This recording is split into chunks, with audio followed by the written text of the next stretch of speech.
سرخط مهمترین خبرها. آمار تازه وزارت بهداشت ایران از تلفات حملات امریکا: 55 کشته، 629 مجروح و ده‌ها زن و کودک در میان قربانیان. انفجارهای پیاپی در شهرهای ایران. حملات امریکا برای 13مین شب ادامه پیدا کرد. و ادعای تازه ترامپ علیه ایران: تهدید به استفاده از دارایی‌های مسدود و حمله گسترده در روز جمعه.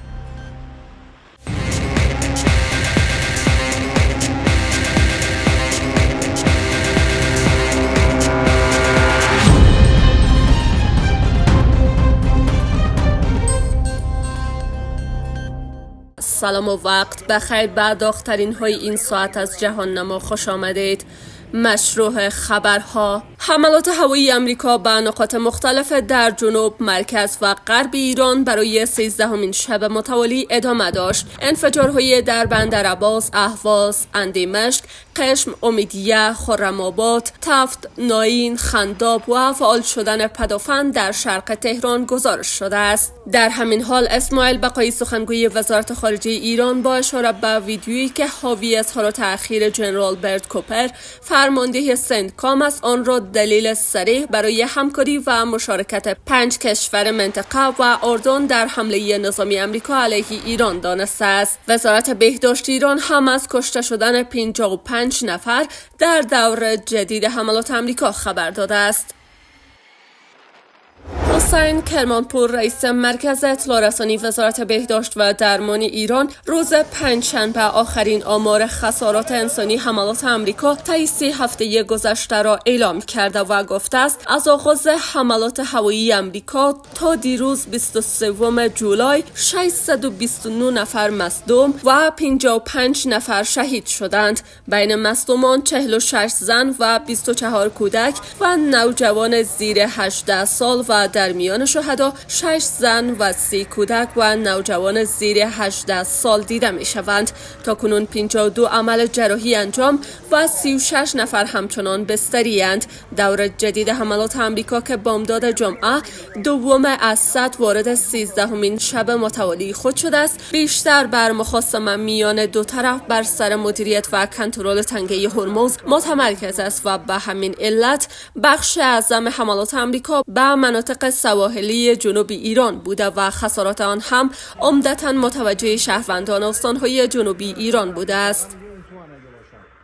دونالد ترامپ، رئیس جمهور آمریکا، عصر پنجشنبه در شبکه اجتماعی تروث سوشیال نوشت: این بیانیه تا اطلاعیه ثانوی به منزله اعلام رسمی این موضوع باشد که از این لحظه به بعد هر گونه خساراتی که به کشتی‌ها، محموله‌ها یا هر چیز مرتبط با آنها وارد شود از محل دارایی‌های ایران که در اختیار و تحت کنترل ایالات متحده است پرداخت خواهد شد. این خسارت‌ها ممکن است بسیار قابل توجه باشند، اما با این حال این عادلانه ترین و منصفانه ترین اقدام است. با این حال دسترسی به اموال و دارایی‌های ایران در امریکا نیازمند موافقت نهادهای قضایی و قانونی است. در موارد قبلی مانند درخواست بازماندگان حملات تروریستی که ایران از آنها حمایت کرده یا در آنها نقش داشته است، دادگاه‌های امریکا بارها مخالفت و نداشتن حق قانونی برای تصمیم گیری در چنین موارد را حکم داده بودند. آقای ترامپ همچنین روز پنجشنبه به خبرنگاران گفته بود ممکن است بامداد جمعه دستور یک حمله بسیار گسترده به ایران را بدهد، حمله‌ای که رئیس جمهور آمریکا آن را غیر قابل قیاس با حملات قبلی دانسته است.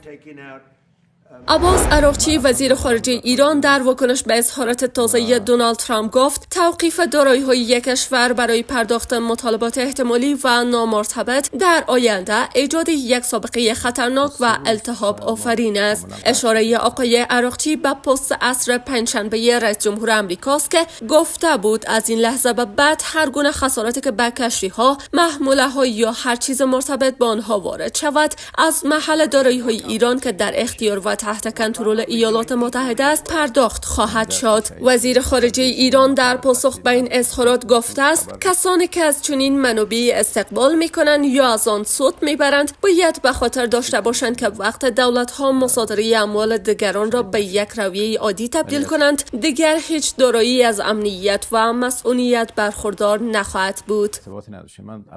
سرویس مخفی آمریکا اعلام کرد یکی از اعضای تیم حفاظتی جید ونس معاون رئیس جمهور آمریکا به اتهام افشای اطلاعات حساس تعلیق شده و تحت تحقیق قرار دارد. جزئیات اطلاعاتی که گفته می شود افشا شده منتشر نشده است. اما آنتون گوگلیلمی سخنگوی سرویس مخفی آمریکا گفت این مأمور با احتمال تحقیقات کیفری روبرو است. تحقیقاتی که به اتهام به خطر انداختن امنیت عملیاتی و امنیت اطلاعات مربوط می شود. او افزود هر گونه رفتاری که به طور بالقوه امنیت فرد تحت حفاظت را به خطر بیاندازد قابل تحمل نخواهد بود. کاخ سفید از اظهار نظر درباره این تحقیقات خودداری کرده است. با این حال شبکه MS9 هفته گذشته به نقل از منابع آگاه گزارش داد که برخی اعضای تیم حفاظتی آقای ونس از سفرهای خانواده او ناراضی بودند. به گزارش CNN تعلیق این مأمور با انتشار همان گزارش مرتبط است. بر اساس گزارش MS9 برخی مأموران در گفتگوهای داخلی نسبت به برخی برنامه‌های سفر خانواده جید ونس ابراز نارضایتی کرده بودند،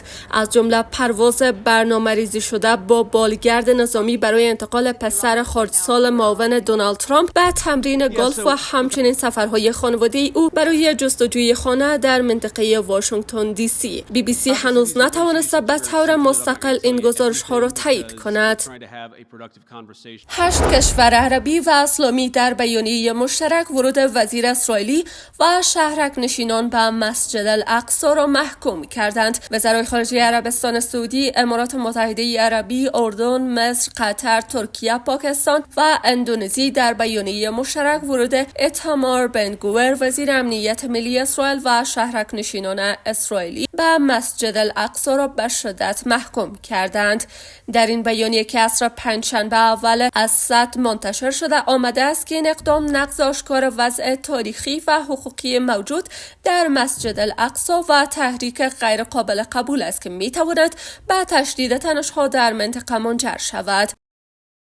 دقایق پس از پایان حملات بمبداد جمعه آمریکا به نقاط مختلف ایران از جمله اهواز، مقام‌ها در این شهر جنوبی ایران از کشته شدن 4 نفر خبر دادند و گفتند 5 نفر دیگر هم در جریان این حملات هوایی مجروح شدند. در همین حال خبرگزاری‌های داخلی ایران به نقل از منابع عربی شنیدن انفجار در کویت را گزارش کردند. ارتش کویت پنجشنبه شب اعلام کرده بود که پدافند هوایی آن مشغول مقابله با حملات پهپادی و موشکی ایران است. سپاه پاسداران و ارتش ایران در چند شب گذشته بارها مدعی حملات پهپادی و موشکی به پایگاه علی السالم کویت که یکی از پایگاه‌های اصلی آمریکا در این کشور است شده بودند.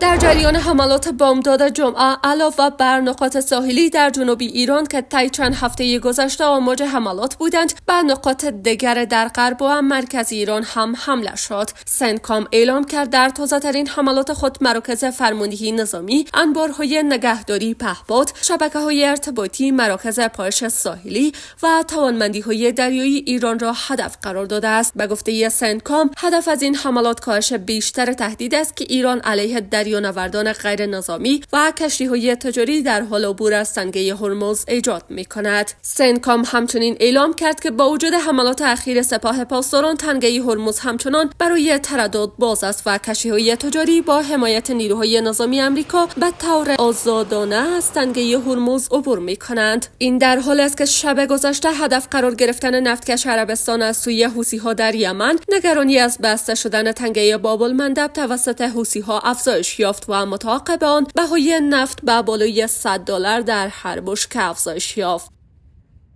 خبرگزاری دولتی ایرنا از مصدوم شدن 2 نفر در پی حملات موشکی امریکا به شهر بندرعباس خبر داده است. به گفته مدیر عامل جمعیت هلال احمر استان هرمزگان، این 2 مجروح در پی اصابت ترکش به چند ساختمان در محله تپه الله اکبر زخمی شدند و به بیمارستان منتقل گردیدند. مختار صالحشور گفت همکنون شرایط محل حادثه تحت کنترل کامل نیروهای امدادی قرار دارد. او در خصوص وضعیت 2 مجروح هم گفت که وضعیت عمومی هر 2 مصدوم پایدار است و خدمات درمانی لازم در بیمارستان به آنها ارائه می شود. دقایق پیش شهروندان پایتخت ایران از شنیدن پدافند هوایی در مناطق شرقی تهران خبر دادند. این گزارش‌ها به مناطق چون حکیمیه، شرق تهران پارس و شهرک پردیس اشاره کردند، اما جزئیات از علت شلیک پدافندها یا حملات احتمالی به این مناطق هنوز مخابره نشده است. اسماعیل بقایی سخنگوی وزارت امور خارجه ایران با اشاره به ویدیویی که حاوی اظهارات اخیر جنرال برت کوپر فرمانده سنتکام است، آن را دلیل صریح روی همکاری و مشارکت 5 کشور منطقه و اردن در حمله نظامی آمریکا علیه ایران دانسته و گفته است. برت کوپر فرمانده سنتکام به صراحت از 5 کشور عضو شورای همکاری خلیج فارس و اردن نام میبرد و میگوید آنها در تجاوز نظامی آمریکا علیه ایران مشارکت داشتند. اگر این ادعای آمریکا دروغ است، حکومت‌های نام برده آن را به طور رسمی و شفاف رد کنند. سخنگوی وزارت خارجه ایران به این اظهارات به عنوان توجیه حملات ایران به کشورهای میزبان پایگاه‌های آمریکا استناد کرده و گفته است در چنین شرایط وقتی ایران در چارچوب حق ذاتی و قانونی دفاعی مشروع پایگاه‌ها و دارایی‌های نظامی و پشتیبانی آمریکا در خاک این کشورها را هدف قرار می‌دهد، طرح این پرسش که چرا ایران چنین کرده است هیچ وجاهت ندارد. در پی حملات پهپادی به گذرگاه مرزی عبدلی کویت و عراق، وزارت خارجه کویت با صدور بیانیه ادامه آنچه که تجاوز شنی ایران و نیروهای نیابتی آن علیه این کشور خواند به شدیدترین لحن محکوم کرد. در این بیانیه که در شبکه اکس منتشر شد آمده است که این حملات نقض آشکار حاکمیت دولت کویت و تهدید مستقیم علیه امنیت و ثبات این کشور و تخطی از قوانین بین المللی و منشور سازمان ملل است. وزارت خارجه کویت تاکید کرد که ادامه این حملات آشکار و مکرر تشدید خطرناک تنش و تهدید مستقیم علیه امنیت و ثبات منطقه است و بیانگر رویکرد خصمانه سازمانی یافته و غیر قابل توجیه است. وزارت خارجه کویت گفت که بار دیگر تاکید می‌کند که دولت کویت به حق کامل و مشروع خود برای دفاع پایبند است و تمامی اقدامات لازم را برای حفظ حاکمیت و دفاع از سرزمین خود و صیانت از امنیت و ثبات کشورش اتخاذ خواهد کرد. سپاس از توجهتان به خبرهای این ساعت. وقت بر شما خوش. تا درود دیگر بدرود.